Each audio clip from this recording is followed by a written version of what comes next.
मनुष्य चेतना के 3 आयाम हैं। एक आयाम है गणित का, विज्ञान का,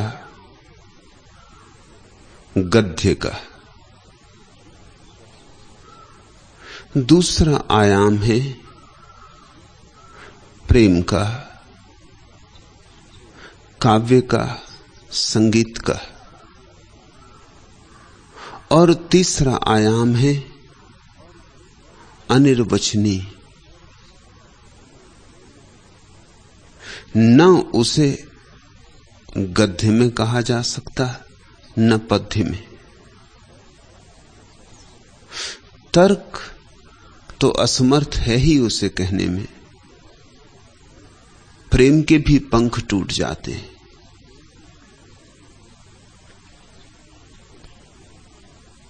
बुद्धि तो छू ही नहीं पाती उसे। हृदय भी पहुंचते पहुंचते रह जाता है।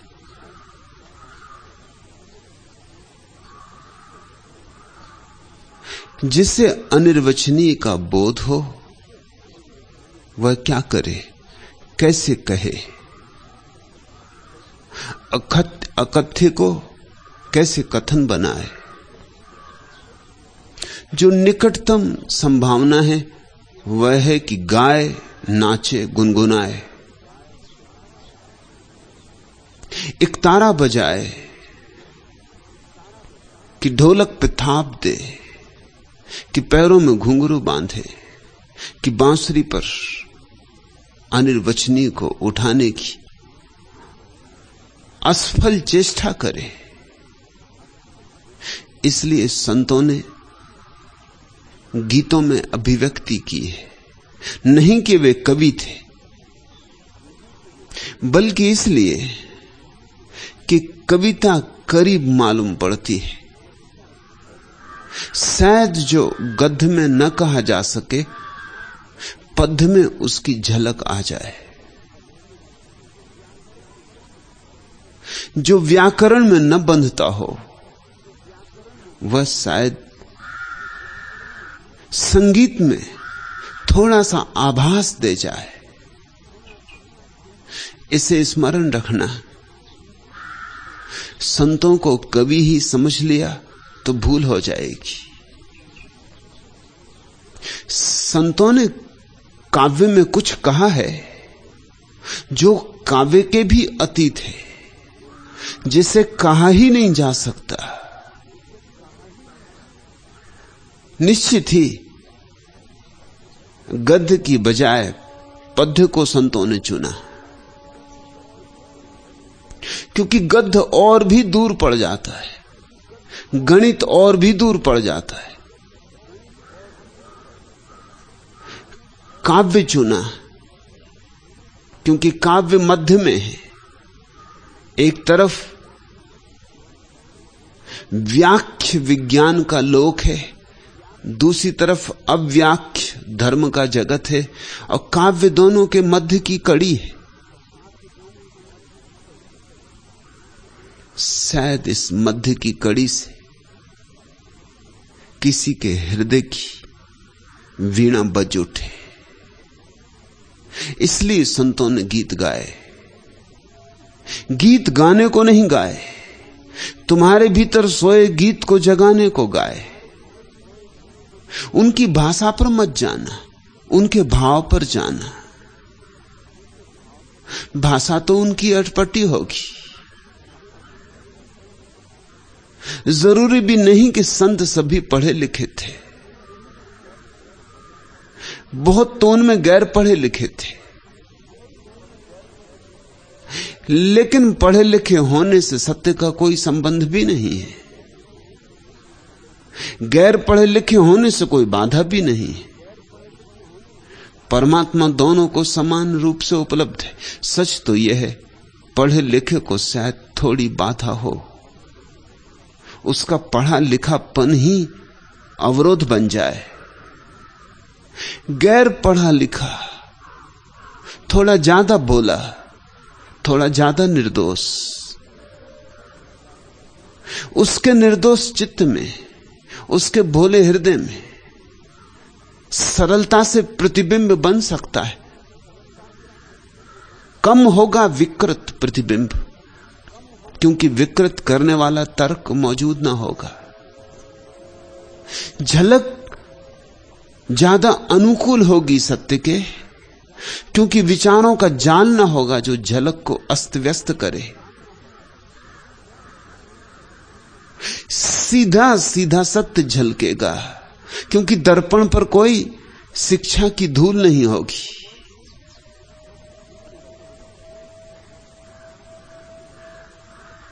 तो भाषा की चिंता मत करना, व्याकरण का हिसाब मत बिठाना, छंद भी उनके ठीक है या नहीं इस विवेचना में भी ना पड़ना, क्योंकि ये तो चूकना हो जाएगा, ये तो व्यर्थ में उलझना हो जाएगा। ये तो गए फूल को देखने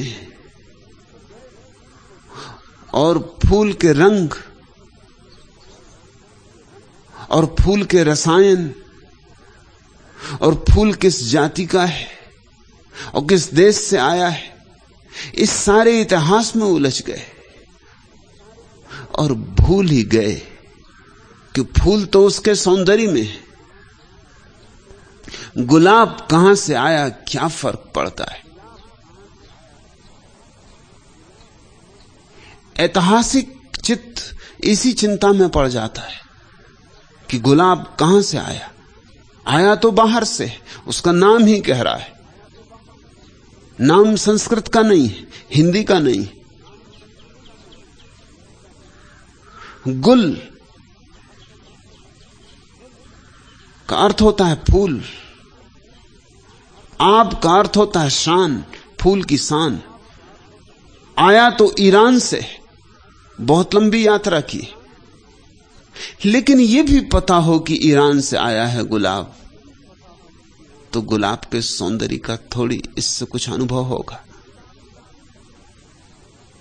गुलाब शब्द की व्याख्या भी हो गई तो भी गुलाब से तो वंचित ही रह जाओगे।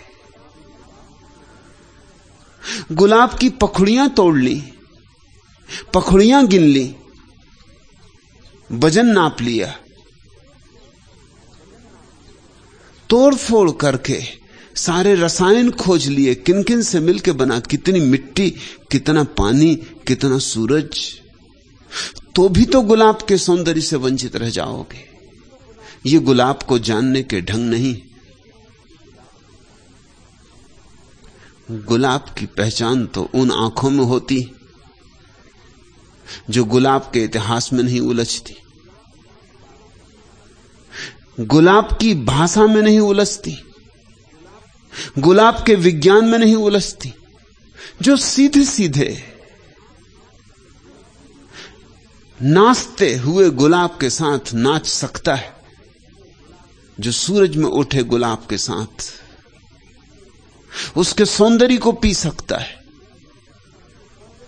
जो भूल ही सकता है अपने को गुलाब में, डुबा सकता है अपने को गुलाब में, और गुलाब को अपने में डूब जाने दे सकता है, वही जानेगा।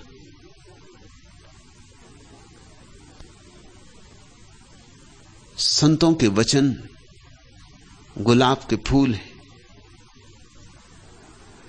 विज्ञान, गणित, तर्क और भाषा की कसौटी पर उन्हें मत कसना, नहीं तो अन्याय होगा। वे तो वंदनाएं हैं, अर्चनाएं हैं, प्रार्थनाएं हैं। वे तो आकाश की तरफ उठी हुई आंखें हैं। वे सब पृथ्वी की आकांक्षाएं हैं, चांद तारों को छू लेने के लिए। उस अभीप्सा को पहचानना, वह अभीप्सा समझ में आने लगे तो संतों का हृदय तुम्हारे सामने खोलेगा। उस संतों के हृदय में द्वार है परमात्मा का। तुम्हारे सब मंदिर मस्जिद, तुम्हारे गुरुद्वारे, तुम्हारे गिरजे परमात्मा के द्वार नहीं, लेकिन संतों के हृदय में निश्चित द्वार है। जीसस के हृदय को समझो तो द्वार मिल जाएगा। चर्च में नहीं, मोहम्मद के प्राणों को पहचान लो तो द्वार मिल जाएगा, मस्जिद में नहीं। ऐसे ही एक अद्भुत संत दरिया के वचनों में हम आज उतरते, फूलों की तरह लेना, संभाल के, नाजुक बात है, ख्याल रखना। फूलों को सोना जिस पत्थर पर कसते हैं उस पर नहीं कसा जाता है। फूलों को सोने की कसने की कसौटी पे कस कस के मत देखना, नहीं तो सभी फूल गलत हो जाएंगे। एक बाउल फकीर से एक बड़े शास्त्रज्ञ पंडित ने पूछा कि प्रेम प्रेम प्रेम, निरंतर प्रेम का जप किए जाते हो, ये प्रेम है क्या? मैं भी तो समझूं। इस प्रेम का किस शास्त्र में उल्लेख है, किन वेदों का समर्थन है? वह बाउल फकीर हंसने लगा, उसका एक तारा बजने लगा, खड़े होकर वो नाचने लगा। पंडित ने कहा, नाचने से क्या होगा और एक तारा बजाने से क्या होगा? व्याख्या होनी चाहिए प्रेम की और शास्त्रों का समर्थन होना चाहिए। कहते हो प्रेम परमात्मा का द्वार है, मगर कहां लिखा है?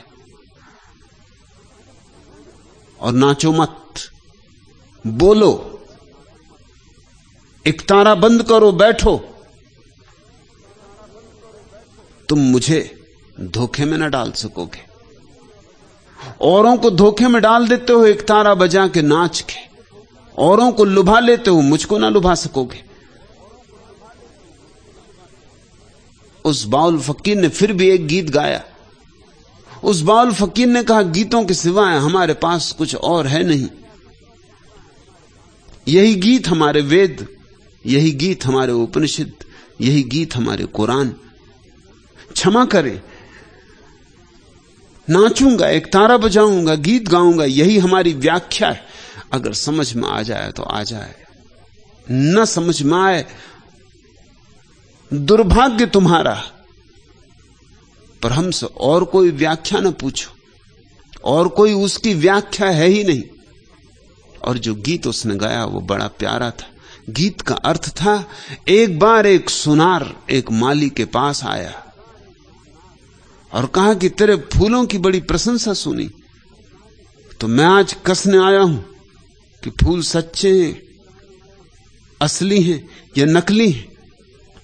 मैं अपने सोने के कसने के पत्थर को ले आया हूं। और वह सुनार उस गरीब माली के गुलाबों को पत्थर पे कस कस के फेंकने लगा कि सब झूठे, कोई सच्चे नहीं। उस बाउल फकीर ने कहा, जो उस गरीब माली के प्राणों पर गुजरी वही तुम्हें देख के मेरे प्राणों पर गुजर रही है। तुम प्रेम की व्याख्या पूछते हो और मैं प्रेम नाच रहा हूं। अंधे हो तुम प्रेम के लिए शास्त्रीय समर्थन पूछते हो और मैं प्रेम को संगीत दे रहा हूं। बहरे हो तुम, मगर अधिक लोग अंधे, अधिक लोग बहरे। दरिया के साथ अन्याय मत करना, यह मेरी पहली प्रार्थना। ये सीधे साधे शब्द हैं पर बड़े गहरे। जितने सीधे साधे उतने गहरे।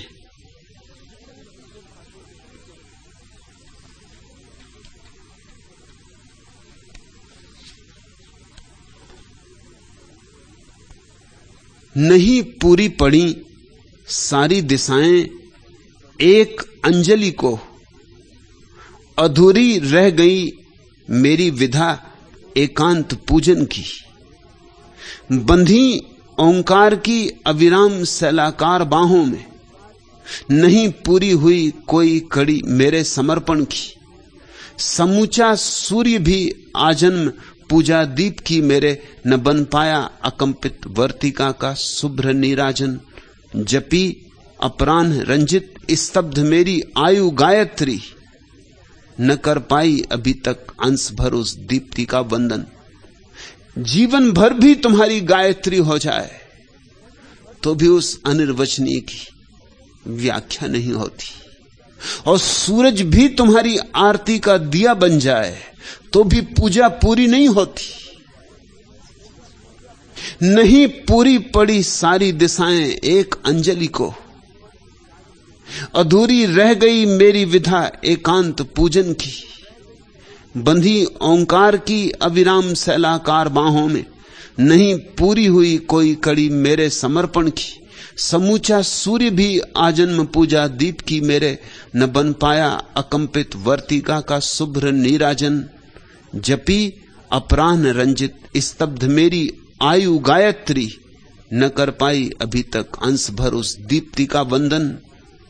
विकलता व्यर्थता इस परिक्रमित चक्रांत जीवन की, तुम ही जानो न जानो और कोई तो न जानेगा। किया मैंने नहीं आह्वान करुणा का तुम्हारी, जब क्षमा की पात्रता मुझ में न कोई और मानेगा। रहा विश्वास भावातीत मन की गतमयी लैसा, नियति मेरी रही केवल उसी संपूर्ति में पकती। भुलाकर स्वप्न गर्भा प्रेरणा की मुक्त राहों को, रही अपनी क्षुभित आराधना की दीनता तकती। सदा टूटा किए सब अर्थ मेरे शब्द तक मेरे, तुम्हारी भव्यता की दिव्य रेखा कृति न बन पाई। अव्यंजित ही सदा जो रह गई अभिशप्त प्राणों में, वही असहाय मेरी भावना निस्पंद पथराई। तुम्हारी सर्वचेतन सर्व आभासित असीमा का, न कोई पारदर्शी बोध मेरी प्रार्थना पाती। अथाई चिर विदारक शून्यता में मूक जड़ जैसी, निपट असमर्थ मेरी मुग्धता अफलित रही आती। न उसे कभी कहा गया, न कभी उसे कभी कहा जा सकेगा। फिर भी बड़ी करुणा है संतों की कि अकथ्य को कथ्य बनाने की चेष्टा की है, जानते हुए, भली भांति जानते हुए कि नहीं ये हुआ है, नहीं ये हो सकेगा। लेकिन फिर भी शायद कोई आतुर प्राण प्यास से भर उठे, शायद कोई सोई आत्मा पुकार से जग जाए। जानते हैं भली भांति सदा टूटा किए सब अर्थ मेरे शब्द तक मेरे, तुम्हारी भव्यता की दिव्य रेखा कृति न बन पाई। कौन बना पाया है परमात्मा के उस रूप को? कौन बांध पाया है रंगों में, शब्दों में? कोई रेखाकृति आज तक बन नहीं पाई। बुलाकर स्वप्न गर्भा प्रेरणा की मुक्त राहों को, रही अपनी क्षुभित आराधना की दीनता तकती। भक्त जानता है अपनी असमर्थता को, संत पहचानता है अपनी दीनता को। विकलता व्यर्थता इस परिक्रमित चक्रांत जीवन की, तुम ही जानो न जानो और कोई तो न जानेगा।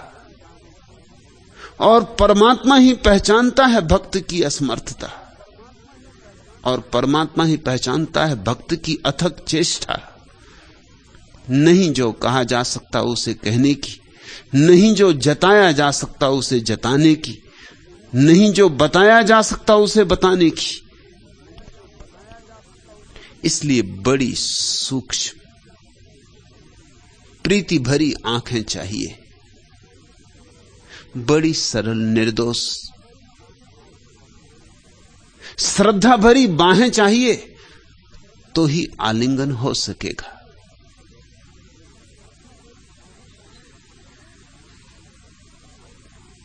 नमो नमो हरि गुरु नमो, नमो नमो सब संत जन दरिया बंदन करे, नमो नमो भगवंत। दरिया कहते हैं पहला नमन गुरु को, और गुरु को हरि कहते। नमो नमो हरि गुरु नमो, यह दोनों अर्थों में सही है। पहला अर्थ कि गुरु भगवान है, और दूसरा अर्थ कि भगवान ही गुरु है। गुरु से जो बोल जाता है वह वही है जिसे तुम खोजने चले हो। वह तुम्हारे भीतर भी बैठा है, उतना ही जितना गुरु के भीतर, लेकिन तुम्हें अभी बोध नहीं, तुम्हें अभी उसकी पहचान नहीं। गुरु के दर्पण में अपनी छवि को देखकर पहचान हो जाएगी। गुरु तुमसे वही कहता है जो तुम्हारे भीतर बैठा हरि भी तुमसे कहना चाहता है, मगर तुम सुनते नहीं, भीतर की नहीं सुनते तो शायद बाहर की सुन लो। बाहर की तुम्हारी आदत है, तुम्हारे कान बाहर की सुनने से परिचित है, तुम्हारी आंखें बाहर को देखने में निष्णात है। भीतर तो क्या देखोगे, भीतर तो आंख कैसे मोड़ें ये कला ही नहीं आती, और भीतर तो कैसे सुनोगे। इतना शोरगुल है सिर का, मस्तिष्क का, कि वह धीमी धीमी आवाज कहीं न मालूम कहां खो जाएगी। बोलता तो तुम्हारे भीतर भी हरि है, लेकिन पहले तुम्हें बाहर के हरि को सुनना पड़े, थोड़ी पहचान होने लगे, थोड़ा संगसांत होने लगे, थोड़ा रस उभरने लगे, तो जो बाहर तुमने सुना है एक दिन वही भीतर तुम्हें सुनाई पड़ जाएगा। चूंकि गुरु केवल वही कहता है जो तुम्हारे भीतर की अंतरात्मा कहना चाहती, इसलिए गुरु को हरि कहा, और इसलिए हरि को गुरु कहा है। नमो नमो हरि गुरु नमो। दरिया कहते नमन करता हूं, बार बार नमन करता हूं। नमन का अर्थ इतना ही नहीं होता कि किसी के चरणों में सिर झुका देना। नमन का अर्थ होता है किसी के चरणों में अपने को चढ़ा देना। ये सिर झुकाने की बात नहीं, ये अहंकार विसर्जित कर देने की बात है। नमो नमो सब संत। और जिस दिन समझ में आ जाती है बात, उस दिन बड़ी हैरानी होती कि सभी संत यही कहते थे। कितने भेदभाव माने थे, कितने विवाद थे, कितने वितंडा, कितने शास्त्रार्थ। पंडित जूझ रहे, मल्ल युद्ध में लगे। हिंदू मुसलमान से जूझ रहा है, मुसलमान ईसाई से जूझ रहा है, ईसाई जैन से जूझ रहा है, जैन बौद्ध से जूझ रहा है। सब गुत्थम गुत्था एक दूसरे से जूझ रहे हैं, बिना इस सीधी सी बात को जाने कि जो महावीर ने कहा है उसमें और जो मोहम्मद ने कहा है उसमें रत्ती भर भेद नहीं है, भेद हो नहीं सकता। सत्य एक है। उस सत्य को जान लेने वाले को ही हम संत कहते हैं। जो सत्य से एक हो गया उसी को संत कहते हैं। तो जिस दिन तुम्हें समझ में आ जाएगी बात, तो तुम बाहर के गुरु में भगवान को देख सकोगे, भीतर के भगवान में गुरु को देख सकोगे, और सारे संतों में बेशर्त फिर ये भेद ना करोगे कौन अपना कौन पराया।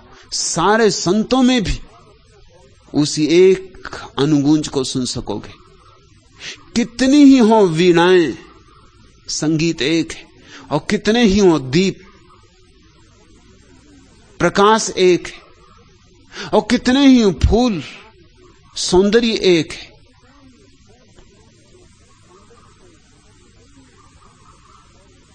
गुलाब में भी वही, और जूही में भी वही, चंपा में भी वही, और चमेली में भी वही।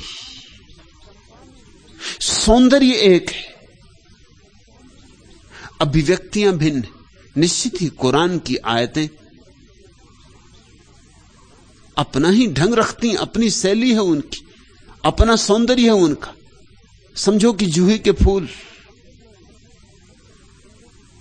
और उपनिषद के वचन, उनका सौंदर्य अपना है, अनूठा है। समझो कि चंपा के फूल,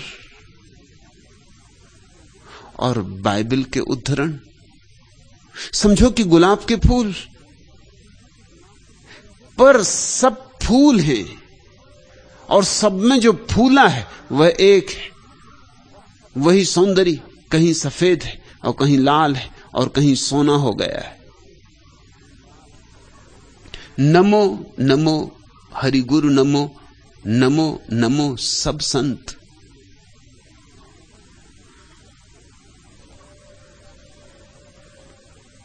जन दरिया बंधन करे, नमो नमो भगवंत। और दरिया कहते हैं जिस दिन ऐसा दिखाई पड़ा कि बाहर भी वही, भीतर भी वही और सारे संतों में भी वही, फिर अंततः ये भी दिखाई पड़ा कि जो संत नहीं है उनमें भी वही। पहचान बढ़ती गई, गहरी होती चली गई। जन दरिया बंधन करे।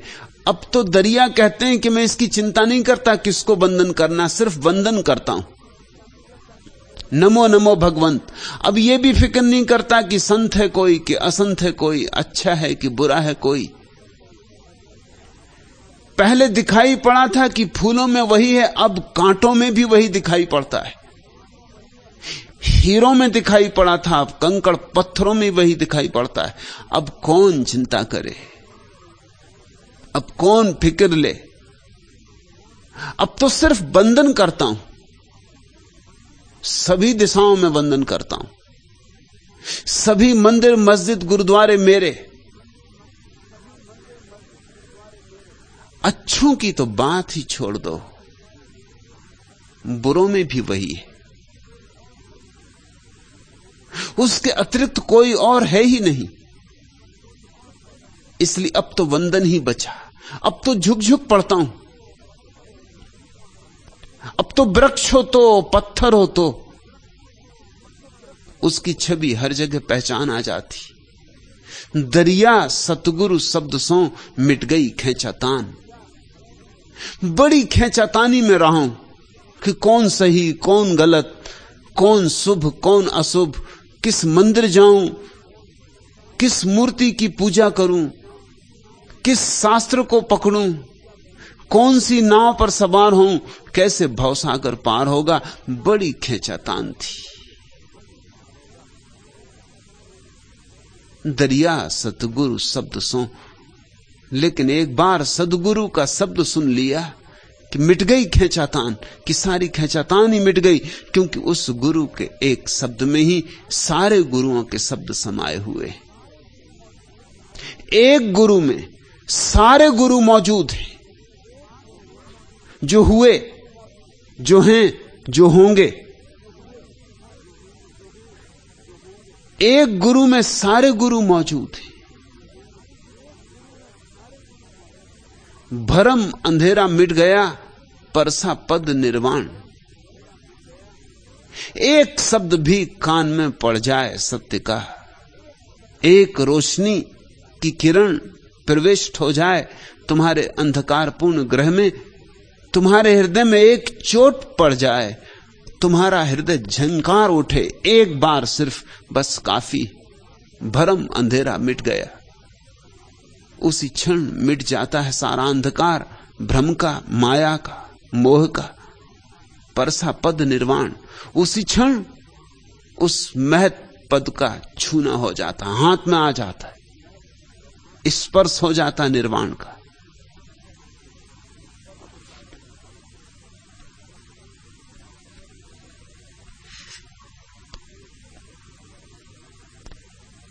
कल के नीरस शब्दों में करनी है बात आज की, अभिव्यक्ति भावना अपनी भाषा में समाज की। है विवश किंतु कर देता कवि को उसका ही स्वर। माना कहना है कठिन किंतु है मौन कठिनतर। कविता साधन ही नहीं, साधना साध्य सभी कुछ।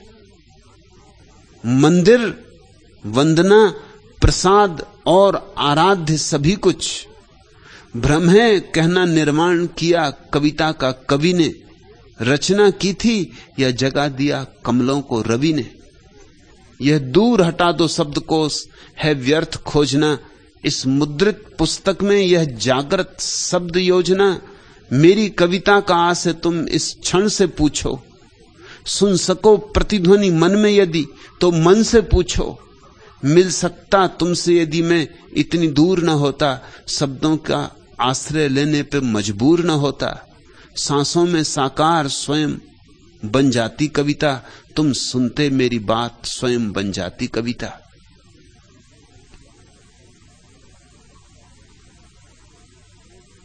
सद्गुरु के शब्द तो वे ही हैं जो समाज के शब्द हैं, और कहना है उसे कुछ जिसका समाज को कोई पता नहीं। भाषा तो उसकी वही है जो सदियों सदियों से चली आई है, जरा जीर्ण धूल धूसरित, लेकिन कहना है उसे कुछ ऐसा नित्य नूतन जैसे सुबह की अभी ताजी ताजी ओस, कि सुबह की सूरज की पहली पहली किरण। पुराने शब्द बांसे सड़े गले, सदियों सदियों चले थके मांदे, उनमें उसे डालना है प्राण, उसमें उसे भरना है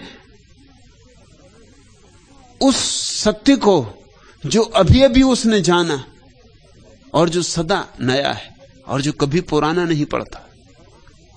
कल के नीरस शब्दों में करनी है बात आज की, अभिव्यक्ति भावना अपनी भाषा में समाज की। है विवश किंतु कर देता कवि को उसका ही स्वर, लेकिन कहना तो होगा ही।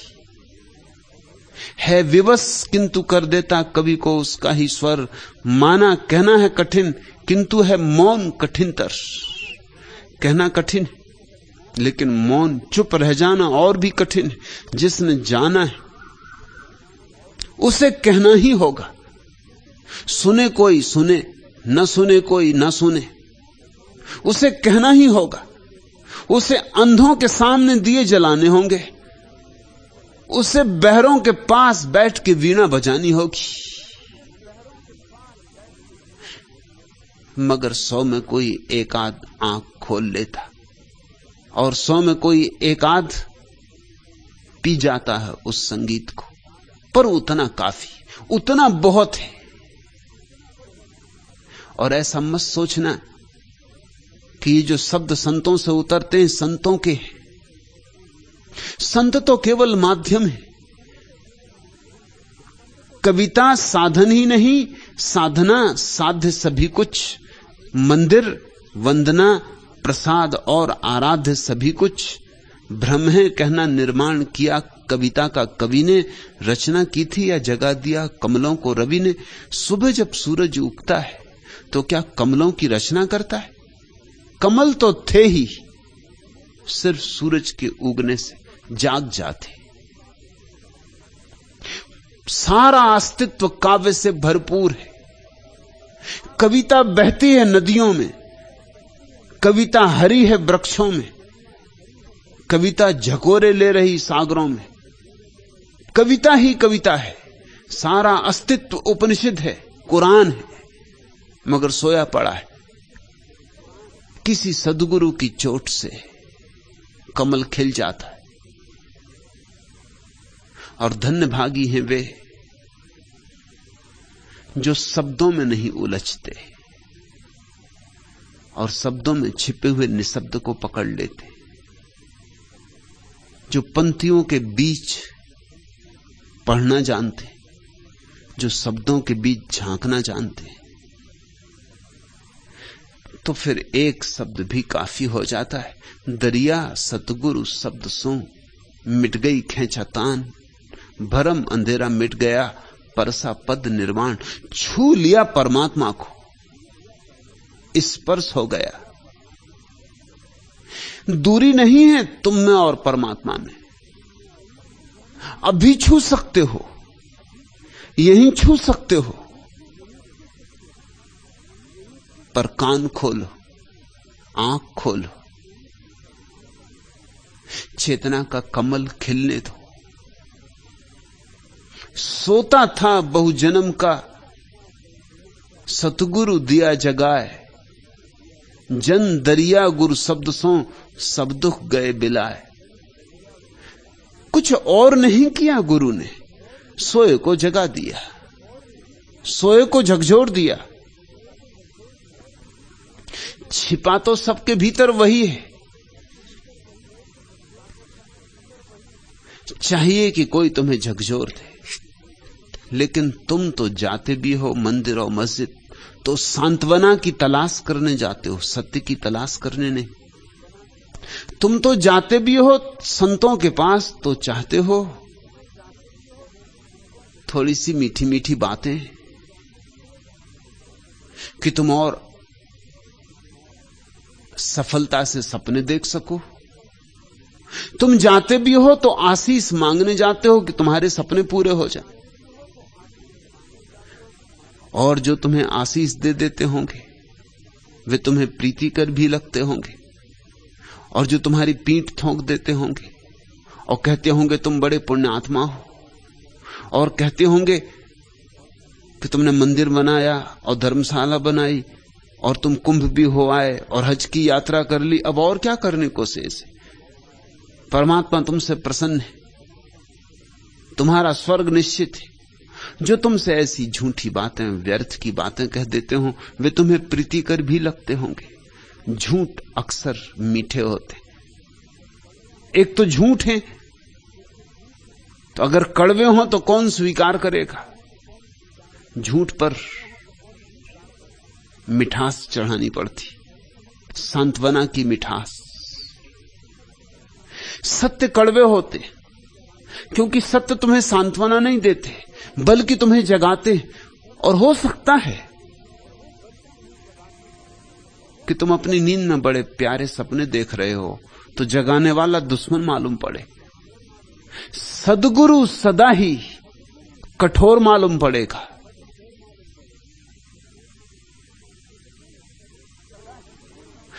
सद्गुरु सदा ही तुम्हारी धारणाओं को तोड़ता मालूम पड़ेगा। सद्गुरु सदा ही तुम्हारे मन को अस्त व्यस्त करता मालूम पड़ेगा, तुम्हारी अपेक्षाओं को छिन्न भिन्न करता मालूम पड़ेगा। उसे करना ही होगा, उसकी अनुकंपा है कि करता है, क्योंकि तभी तुम जागोगे। भंग हो तुम्हारे स्वप्न तो ही तुम जागोगे।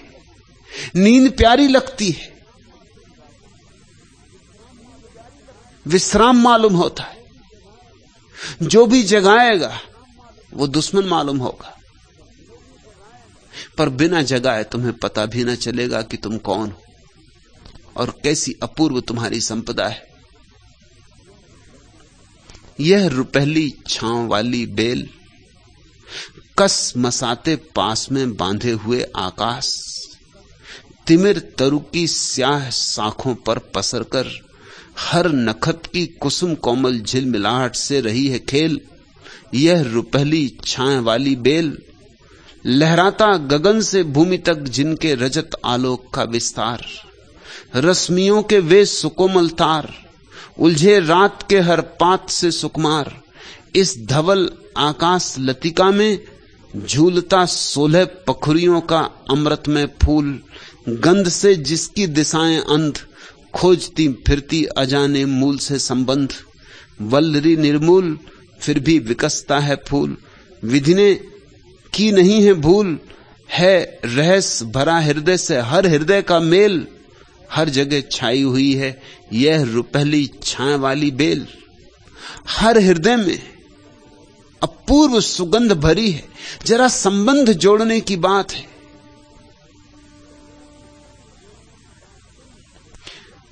तुम कस्तूरी मृग हो, कस्तूरा हो, भागते फिरते खोजते फिरते दूर दूर, और जिस गंध की तलाश कर रहे हो वह गंध तुम्हारे भीतर से ही उठ रही।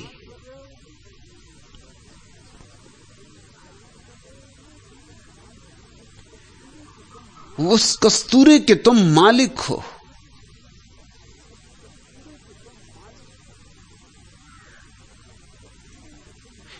कस्तूरी कुंडल बसे, तुम्हारे भीतर बसी है। कोई जगाए, कोई हिलाए, कोई तुम्हें सचेत करे। और जो भी तुम्हें सचेत करेगा वह तुम्हें नाराज करेगा। इतना स्मरण रहे तो सतगुरु मिल जाएगा। इतना बोध रहे कि जो तुम्हें जगाएगा वह तुम्हें जरूर नाराज करेगा, तो सतगुरु को खोजना कठिन नहीं होगा।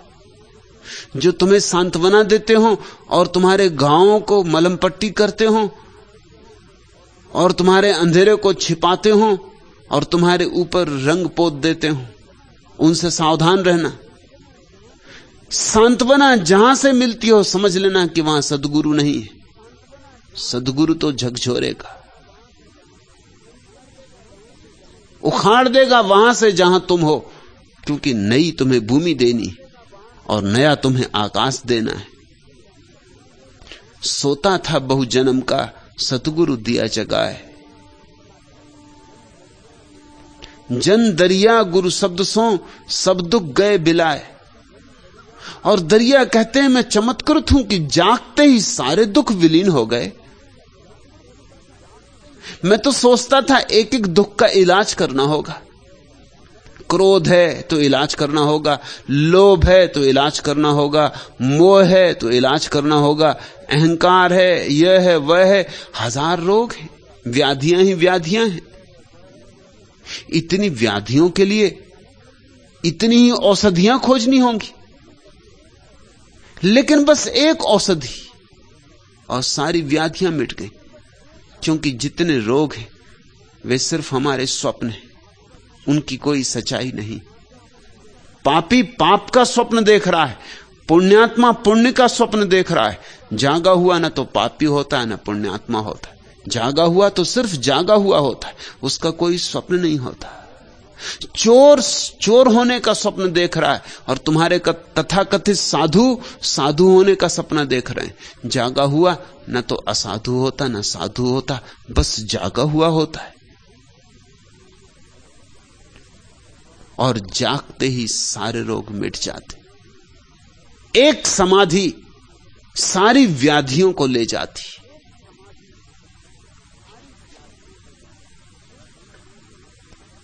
पंख मेरे तू कृति हर बार, नभ केवल प्रतीक्षा।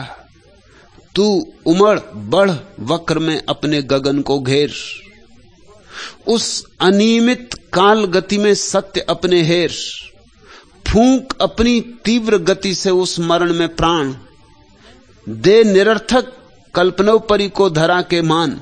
तू कृति सौंदर्य का कर शून्य भी स्वीकार, तू रचा आकार नभ केवल प्रतीक्षा।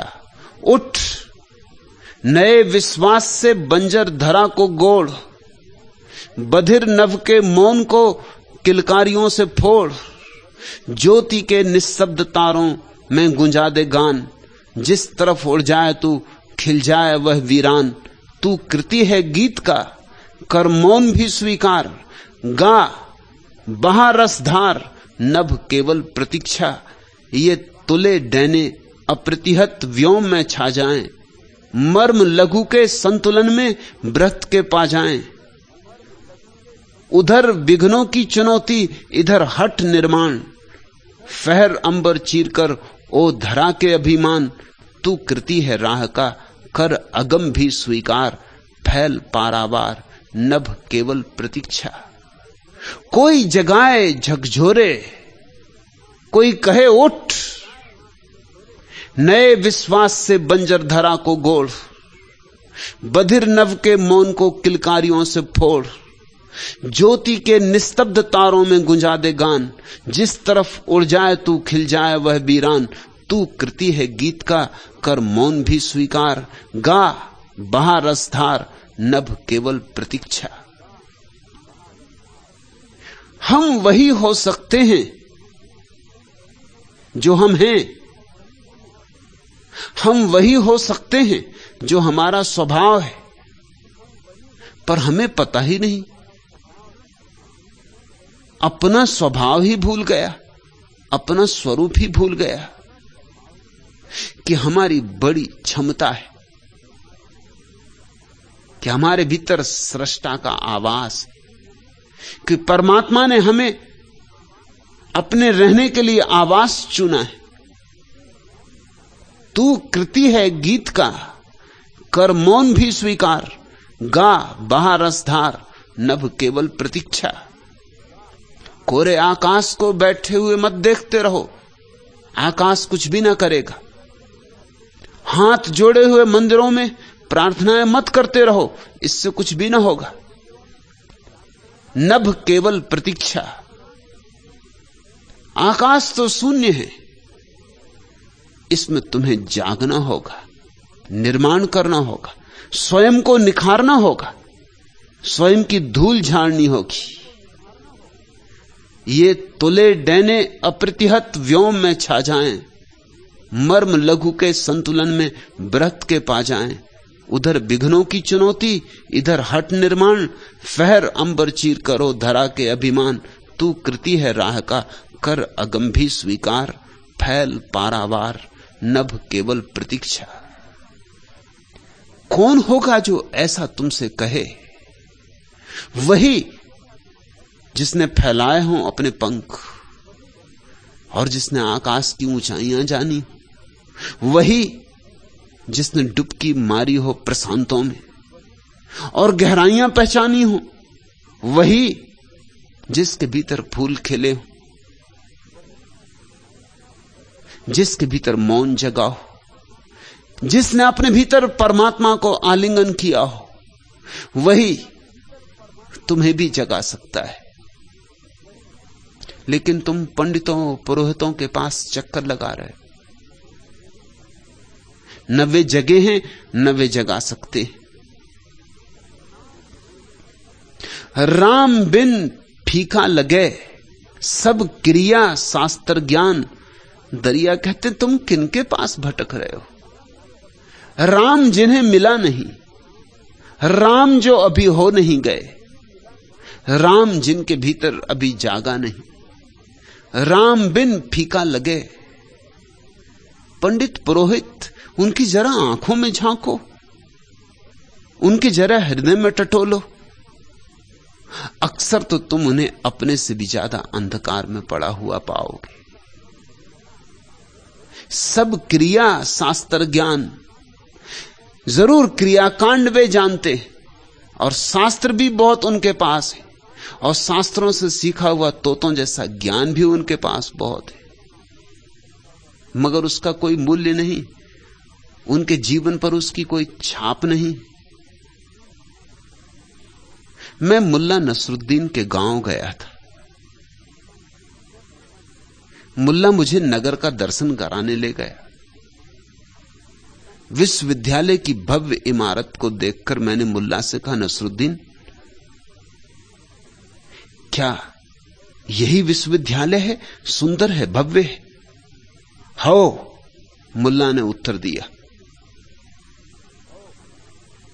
फिर गांधी मैदान आया, विशाल मैदान।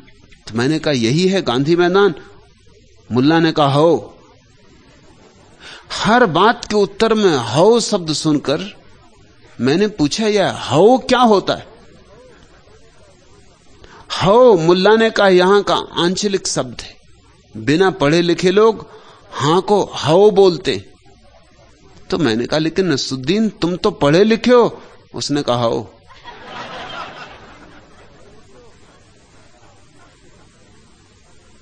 पढ़े लिखे होने से क्या होगा? शास्त्र ऊपर ही ऊपर रह जाते, तुम्हारे अंतर को नहीं छू पाते। क्रियाकांड जड़ होते। तुम रोज दोहरा लो गायत्री, मगर तोतों जैसी होती। एक रईस ने, नए नए हुए रईस ने अपने मेहमानों का स्वागत करने के लिए अपने नौकर मुल्ला नसरुद्दीन को सिखाया कि वे जब भी कोई चीज मंगाएं तो वह पहले पूछ ले कि किस किस्म की चीज लाए। जैसे अगर वे कहें कि पान लाओ, तो नौकर को तुरंत मेहमानों के सामने पूछना चाहिए, हुजूर कौन सा पान, मगही या बनारसी, महोबा या कपूरी, ताकि रोब बंध जाए मेहमान पर, क्योंकि साधारण रईस नहीं, सब तरह के पान उपलब्ध हैं घर में। एक दिन मेहमानों के लिए उन्होंने शरबत मंगाया, तो हुक्म के मुताबिक मुल्ला नसरुद्दीन ने तुरंत लिस्ट दोहराई, कौन सा शरबत लाऊं हुजूर, खस का या अनार का, केवड़े का या बादाम का। शरबत पीकर जब मेहमान विदा लेने लगे तो सौजन्यवश बोले, आपके पिताजी के दर्शन किए बहुत दिन हो गए, क्या हम उनके दर्शन कर सकते? नौ रईस ने मुल्ला से कहा, जा मुल्ला पिताजी को बुला ला। आज्ञाकारी नसरुद्दीन तुरंत बोला, कौन से पिताजी, इंग्लैंड वाले या फ्रांस वाले या अमेरिका वाले?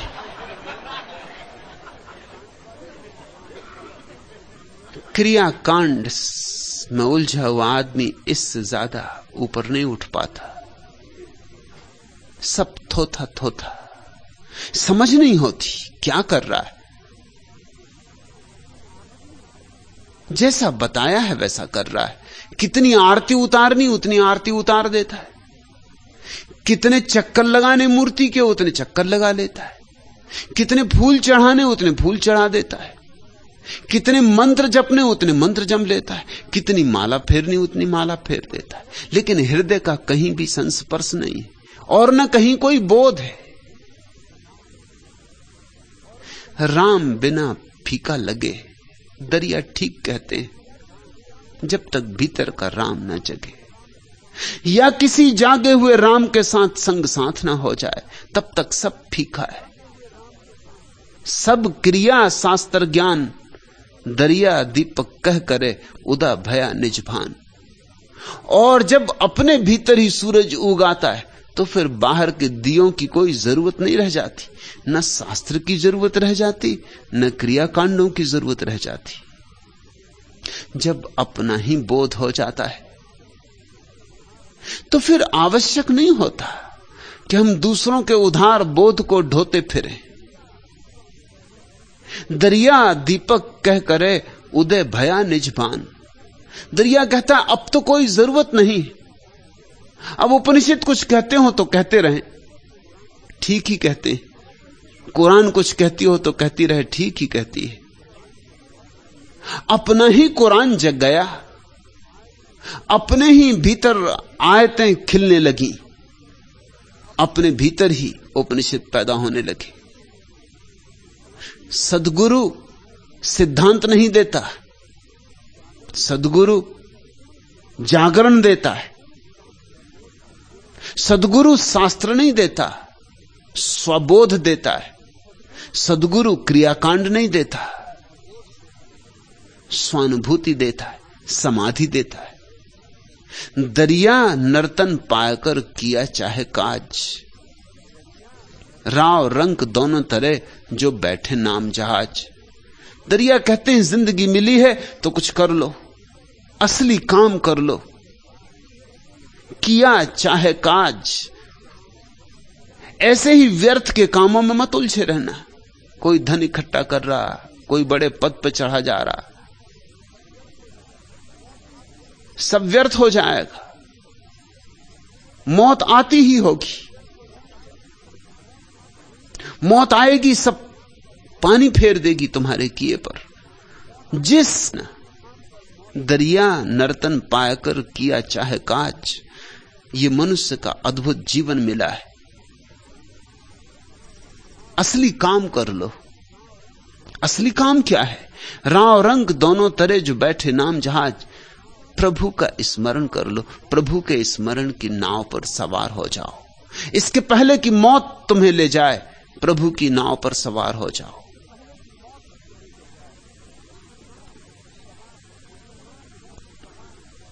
मुसलमान हिंदू कहा सट दर्शन रंग राव, जन दरिया हरिनाम बिन सब पर जम का दाव। और ख्याल रखना, मौत फिक्र नहीं करती कि तुम हिंदू हो, फिक्र नहीं करती कि गरीब हो कि अमीर, और मौत फिक्र नहीं करती कि चपरासी हो कि राष्ट्रपति, कोई फर्क नहीं पड़ता। मुसलमान हिंदू कहा सट दर्शन रंग राव, इससे भी फर्क नहीं पड़ता कि तुम्हें 6 दर्शन कंठस्थ थे, कि तुम 4 वेद के पाठी हो, कि तुम पूरी कुरान स्मृति से दोहरा सकते हो। मौत इन सब बातों की चिंता नहीं करेगी। जन दरिया हरिनाम बिन, सिर्फ एक चीज पर मौत का बस नहीं चलता, वह है राम का तुम्हारे भीतर जग जाना, राम की सूरत ही पैदा हो जाना। अन्यथा सब पर जम का दांव, सब पर मौत का कब्जा है।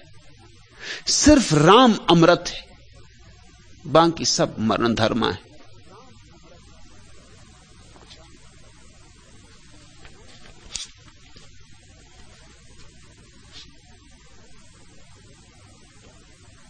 और कितना ही धन मिल जाए, कहां होती पूरी वासना, लगता है और कितना ही बड़ा पद हो, सीढ़ियों पर आगे और सोपान होते, और कहीं भी पहुंच जाओ दौड़ जारी रहती, आपाधापी मिटती ही नहीं। कहो जागरण से जरा सांस ले ले, अभी स्वप्न मेरा अधूरा अधूरा। इससे आदमी जागने तक से डरता है, क्योंकि न मालूम कितने सपन अभी अधूरे अधूरे। कहो जागरण से जरा सांस ले ले, अभी स्वप्न मेरा अधूरा अधूरा। लकीरें बनी हैं न तस्वीर पूरी, अभी ध्यान है साधना है अधूरी। हुआ कल्पना का अभी तक उदय ही, रहा साथ मेरे अभी तक मले ही। मुझे देवता मत पुरस्कार देना, अभी यत्न मेरा अधूरा अधूरा। अभी चांद का रथ हुआ है रवाना, कली को न आया अभी मुस्कुराना। अभी तारकों पर उदासी न छाई, दिए न मांगी अभी तक विदाई। प्रभाती न गाओ सुबह मत बुलाओ, अभी प्रश्न मेरा अधूरा अधूरा। अभी आग है आरती कब बनी है, अभी भावना भारती कब बनी है। मुखर प्रार्थना मौन अर्चन नहीं है, निवेदन बहुत है समर्पण नहीं है। अभी से कसौटी न मुझको चढ़ाओ, खरा स्वर्ण मेरा अधूरा अधूरा। पवन डाल की पायलों को बजाए, किरण फूल के कुंतलों को खिलाए। भ्रमर जब चमन को मुरलिया सुनाए, मुझे जब तुम्हारी कभी याद आए, तभी द्वार आकर तभी लौट जाना। हृदय भग्न मेरा अधूरा अधूरा। आदमी क्योंकि सभी तो अधूरा अधूरा है। इस संसार में कभी कुछ पकता ही नहीं और मौत आ जाती, कभी कुछ पूरा नहीं होता और मौत आ जाती। इसलिए सब आपाधापी व्यर्थ है, सारा श्रम निरर्थक है। करना हो कुछ तो असली काज, असली काम कर लो। जो बैठे नाम जहाज, उसने कर लिया असली काज। मुसलमान हिंदू कहा सच, जन दरिया हरिनाम बिन, सब पर जम का दाव। जो कोई साधु गृह में, मां ही राम भरपूर। दरिया कह उस दास की मैं चरणन की धूर। जिसको साधु में असाधु में राम दिखाई पड़ने लगे, बस जानना वही पहुंचा है। जो कोई साधु गृह में, मां ही राम भरपूर। जो संसारी में भी राम को ही देखता है, ग्रही में भी राम को ही देखता है, अग्रही में भी। सन्यासी और संसारी में जिसे भेद ही नहीं, जिसे दोनों में एक ही राम दिखाई पड़ता है, दिखाई पड़ता है। दरिया उस दास की मैं चरणन की धूल, बस मैं उसके ही चरणों की धूल हो जाऊं, इतना ही काफी है। बस इतनी आकांक्षा काफी है। जिसने राम को जाना हो, उसके चरण तुम्हारे हाथ में आ जाएं तो राम तुम्हारे हाथ आ गए। जिसने राम को जाना हो, उसकी बात तुम्हारे कान में पड़ जाए तो राम की बात तुम्हारे कान में पड़ गई। दरिया सुमरे राम को, सहज तिमिर का नास। घट भीतर होए चांदना, परम ज्योति प्रकाश। स्मृति, और सारा अंधकार मिट जाता है, ऐसे जैसे कोई दिया जलाए और अंधकार मिट जाए। इस बात को खूब ध्यान में रख लेना। तुम्हें बार बार उल्टी ही बात समझाई जाती रही, तुम्हें निरंतर नीति की शिक्षा दी गई और धर्म से तुम्हें वंचित रखा गया है। नीति की इतनी शिक्षा दी गई है कि धीरे धीरे तुम नीति को ही धर्म समझने लगे हो। नीति और धर्म बड़े विपरीत आयाम। नीति का अर्थ होता है एक एक बीमारी से लड़ो। नीति का अर्थ होता है क्रोध है तो अक्रोध साधो, और लोभ है तो अलोभ साधो, और आसक्ति है तो अनासक्ति साधो। और धर्म का अर्थ होता है सारी बीमारियों की जड़ को काट दो। जड़ है तुम्हारी सोई अवस्था, तुम्हारी मूर्छित अवस्था। उस जड़ को काट दो, जाग जाओ और सारी बीमारियां तिरोहित हो जाती। नीति है अंधेरे से लड़ना, इधर से धकाओ उधर से धकाओ, लेकिन अंधेरा कहीं धकाने से मिटता है। दिए को जलाओ, धर्म का अर्थ है दिए को जलाओ, अंधेरे की बात ही छोड़ो। मुझसे लोग आके पूछते हैं क्रोध कैसे मिटे, लोग सभी को एक ही उत्तर देता हूं, ध्यान करो। एक दिन एक व्यक्ति ने पूछा क्रोध कैसे मिटे, मैंने कहा ध्यान करो। वो बैठी था, तभी दूसरे ने पूछा कि लोभ कैसे मिटे, मैंने कहा ध्यान करो। पहला वाला बोला कि रुके, यही तो आपने मुझे भी कहा, और मेरी बीमारी क्रोध और इसकी बीमारी लोभ, इलाज एक कैसे हो सकता है?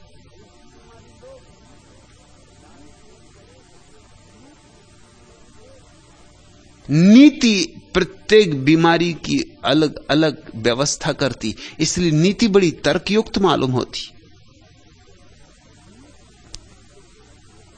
नीति कितनी ही तर्कयुक्त मालूम। नैतिक व्यक्ति धार्मिक नहीं होता, धार्मिक व्यक्ति अनिवार्य रूप से नैतिक हो जाता है, स्वाभाविक रूप से नैतिक हो जाता है।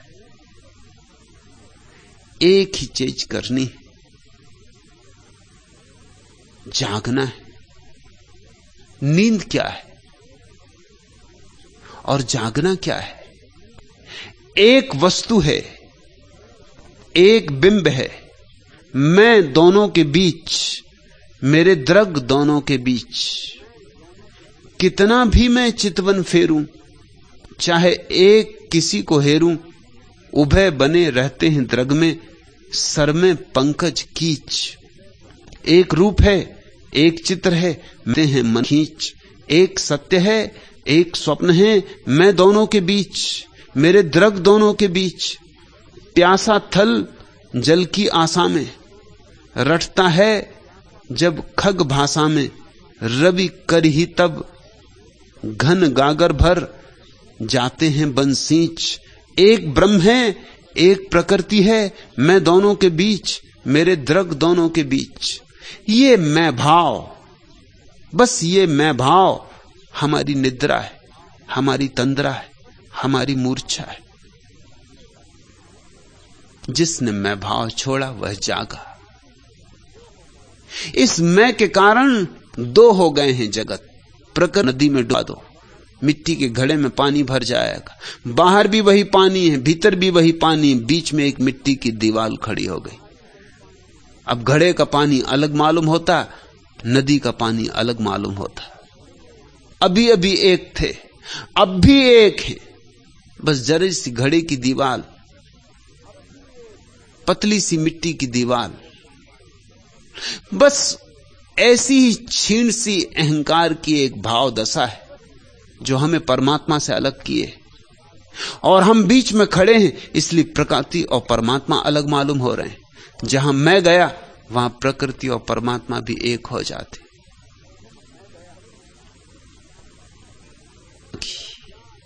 अहंकार खोए तो ही याद आए, या तो मैं या तू। याद रखना, दोनों साथ नहीं रह सकते।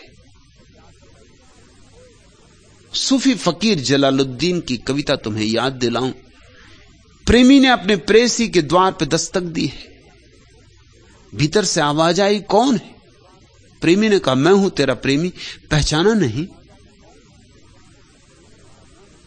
लेकिन प्रेसी ने भीतर से कहा, यह घर छोटा है, प्रेम का घर छोटा है, इसमें दो ना समा सकेंगे। लौट जाओ, अभी तैयारी करके आना। उगे और डूबे वर्ष माह बीते, धीरे धीरे धीरे धीरे धीरे मैं भाव को मिटाया मिटाया मिटाया, और जब मैं भाव मिट गया फिर द्वार पर दस्तक दी। वही प्रश्न, कौन है? लेकिन प्रेमी ने इस बार कहा, तू ही है, तू ही बाहर, तू ही भीतर। और रूमी की कविता कहती, द्वार खुल गए। जहां एक बचा वहां द्वार खुल जाएंगे। जब तक दो हैं तब तक अड़चन है।